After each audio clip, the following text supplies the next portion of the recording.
السلام علیکم ورحمۃ اللہ وبرکاتہ۔ سیدنا کریم صلی اللہ تعالی علیہ وآلہ وسلم۔ مکاشفۃ القلوب ہم نے کتاب شروع کی تھی، انشاءاللہ تعالی اس کا باب نمبر 5 غلبہ نفس و عداوت شیطان آج ہم شروع کریں گے۔ شروع کرنے سے پہلے اچھی اچھی نیتیں فرما لیجئے، سن کر عمل کرنے کی کوشش بھی کریں گے، دوسروں کو بھی اس کی ترغیب دلائیں گے اور ثواب کی نیت سے اس کو شیئر کریں گے۔ آئیے شروع کرتے ہیں۔ ہر عقل مند کے لیے ضروری ہے کہ وہ بھوکا رہ کر شہوات کا قلع کما کرے، اس لیے کہ بھوک اس دشمن خدا نفس کے لیے قہر ہے۔ شیطان کا وسیلہ ظفر یہی خواہشات اور کھانا پینا ہے۔ فرمان نبی صلی اللہ علیہ وآلہ وسلم ہے کہ شیطان تمہارے جسم میں خون کی طرح گردش کرتا ہے، اس کے ان راستوں کو بھوک سے بند کرو۔ بلا شبہ قیامت کے دن وہی شخص اللہ تعالیٰ سے زیادہ قریب ہوگا جس نے بھوک پیاس برداشت کی ہوگی، اور ابن آدم کے لیے سب سے زیادہ برباد کرنے والی چیزیں پیٹ کی خواہشات ہیں۔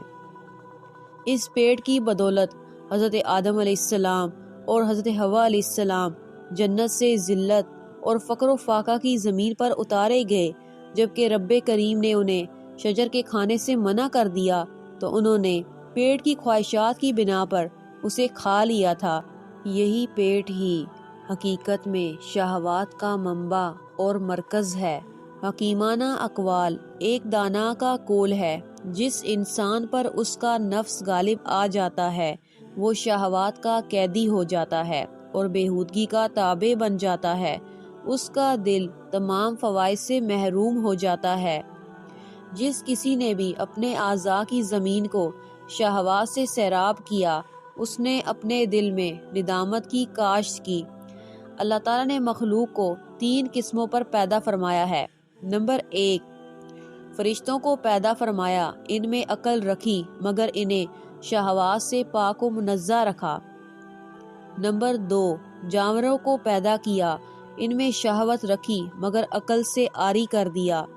نمبر 3، انسان کو پیدا کیا، ان میں عقل اور شہوت دونوں ودیت فرمائے۔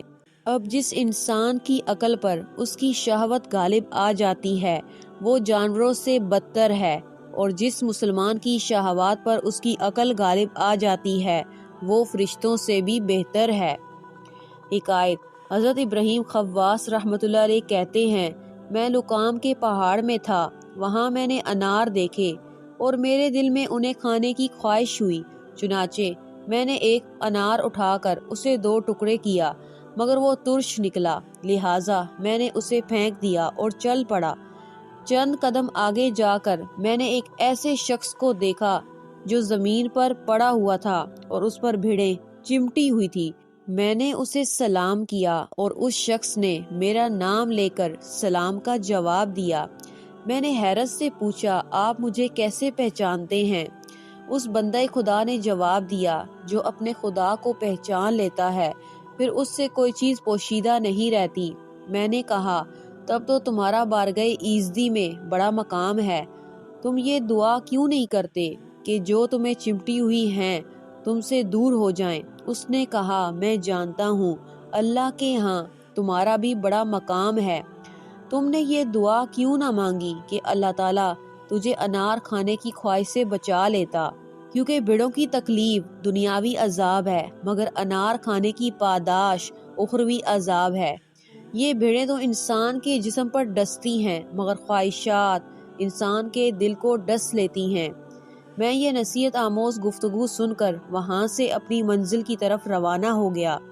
شہوات بادشاہوں کو فقیر اور صبر فقیروں کو بادشاہ بنا دیتا ہے۔ آپ نے حضرت یوسف علیہ السلام اور زلیخا کا قصہ نہیں پڑھا؟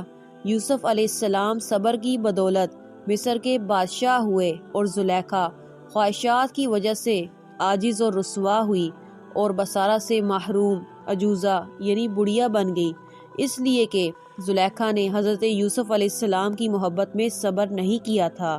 اس باب کا جو حصہ رہ گیا ہے انشاءاللہ تعالی آپ اگلی قسط میں ملاحظہ فرمائیں گے۔ اللہ کریم ہم سب کو عمل کرنے کی توفیق عطا فرمائے، آمین یا رب العالمین۔